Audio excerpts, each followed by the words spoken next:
So a lot of that functionality is inherent in a core system, but a lot of it is coming from new players. So let's talk about Insurtechs and underwriting.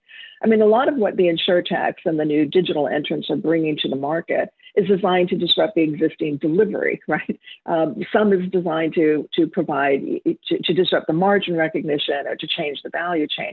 I mean, these are small companies with some very powerful ideas. And some of them, okay, many of them will likely fail. But others have the potential to truly become future disruptors. And so how should executives be thinking of these? Are these friends? Are these foes? Are they partners? Can they afford to sit back and watch? Are these digital inventions simply enhancements to the existing stable insurance model that we should stick to? Or are they defining a new industry model that we ignore at our own peril? I mean, and how much more or less pronounced will this be in 5 years? So Tiku, let's start with you. I think Insurtechs are really painted with this broad label. And the reality is they're disrupting across many different areas of this ecosystems, whether that's carriers, Insurtechs as carriers, Insurtechs as distributors, or Insurtechs as service providers. So as a result, I'd categorize them as friends, foes, and partners. If you think about it, across personal lines and commercial lines, just domestically, this is a $700 billion plus industry, right? So everyone's trying to get a piece of the pie here. In my belief, no executive can just sit back and watch. They're trying to figure out, okay, who's going to win and what technology is going to win. But it's also important that executives shouldn't try like an all of the above strategy either. They really need to figure out how to help their organizations navigate all this disruption and frankly, create some of their own, right? So nobody knows their business better than they do. So it's really up to them to help internalize all of these external dynamics, within their respective industry, within their respective channel, or within their respective line of business. Because they know their company better than the Insurtechs would. And I agree with it. I think, of course, many of these innovators are going to have setbacks, but for an executive to kind of stick your head in the sand, it's a strategy that's guaranteed to fail. Mm-hmm. And John, what do you think? Yeah, I think Tiku's right on. In terms of friend, foe, or partner, agree a little bit of all of the above. If I was wearing a State Farm or Geico hat, am I worried about some of these startups? Probably not so much. That's a mighty mountain to climb. On the other hand, some of these startups are doing some very, very interesting things that we are all going to learn from. And there's no reasons why the State Farms and the Geicos and the Generals can't take advantage and adopt some of those new approaches. So that's one thought.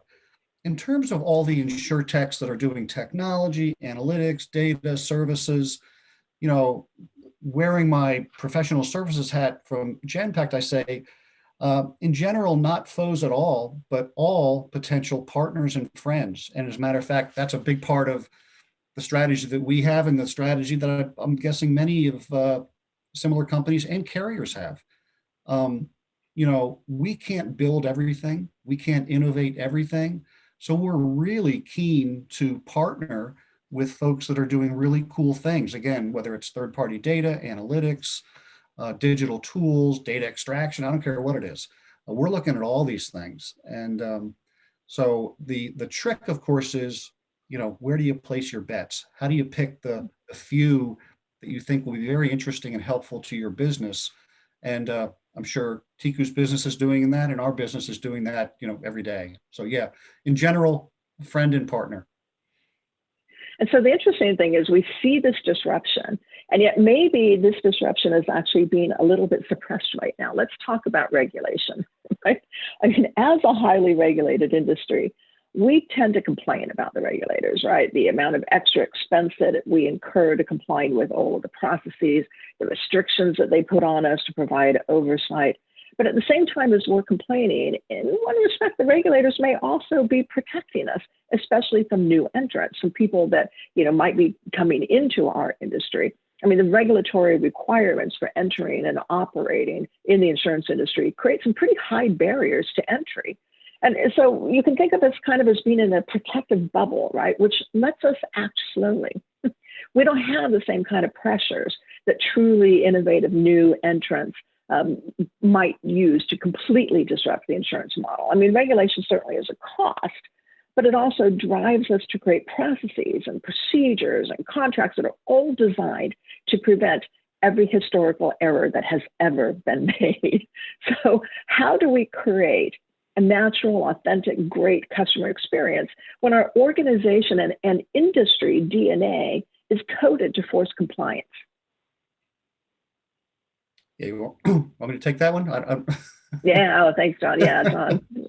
Sure. I mean, I count me among, over the years, someone who has complained about regulation in various roles that I've had in the past. I've actually worn the compliance hat at a couple of companies. So yeah, when a new regulation comes out and says we need to change the font size on the deck page for something, yeah, that's an annoying regulation. On the other hand, if a natural disaster occurs and regulation says, you know what, we should extend payment times for people's premiums, or we should suspend cancellation for non-payment.